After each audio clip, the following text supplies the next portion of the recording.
A father's greed is heavier than a curse because it wears the face of love.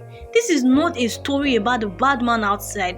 This is about the danger inside the home. Amara was a young, beautiful girl, soft-spoken and intelligent, and trusting to a fault. She came from an average home, not poor and not entirely rich.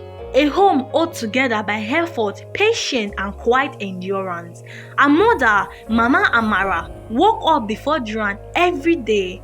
She sought fabric in the market, counted every naira carefully, and believed that dignity mattered more than speed. She believed that slow progress, although painful, lasted longer. Her husband, Papa Amara, believed something else entirely. Papa Amara hated struggle, he hated waiting, he hated the look of tiredness on his wife's faces and the sound of coin being counted twice. He hated seeing his maid driving past in flashy cars while he stood still, explaining patience to himself like a fool. He watched others succeed and convinced himself that life had cheated him. Over time, disappointment fermented into bitterness. Bitterness hardened into greed. He did not see patience as wisdom, he saw it as foolishness.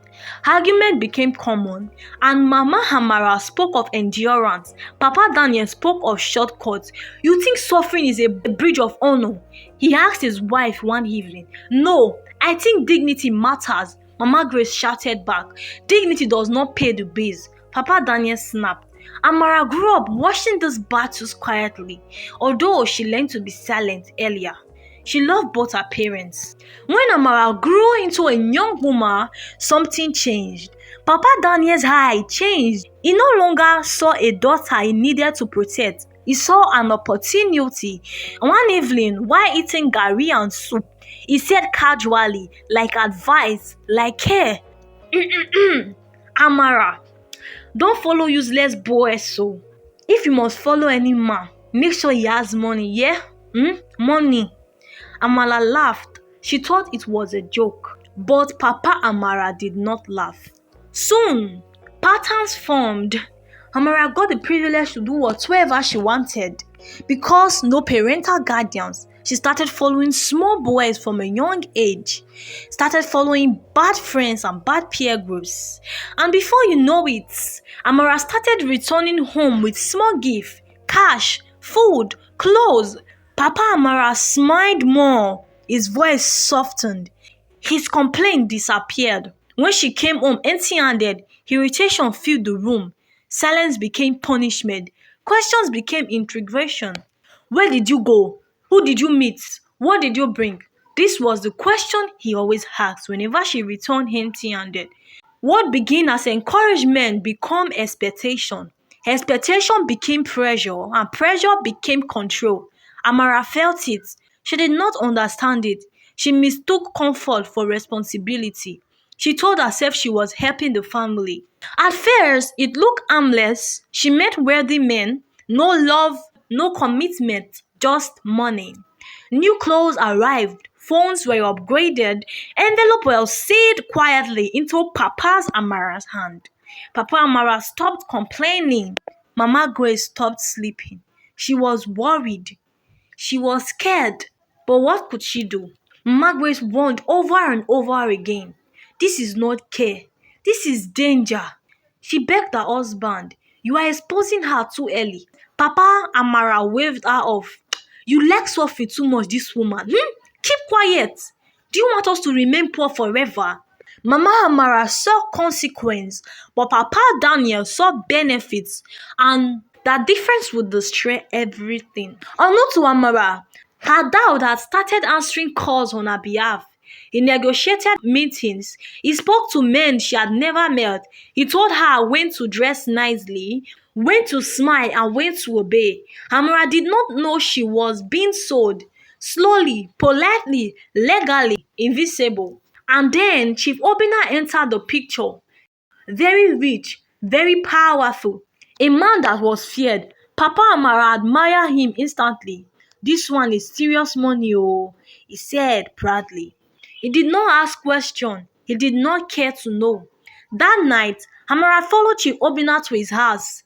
Tall gates, silent guards, cold marble floors. Her body sensed danger before her mind catches, but she was too focused and being the considerate daughter she was. As she walked through a corridor, she heard voices. She fits perfectly. Prepare her before midnight. Her heart skipped. The idea pumped into her head. Ritual. This man is a ritualist.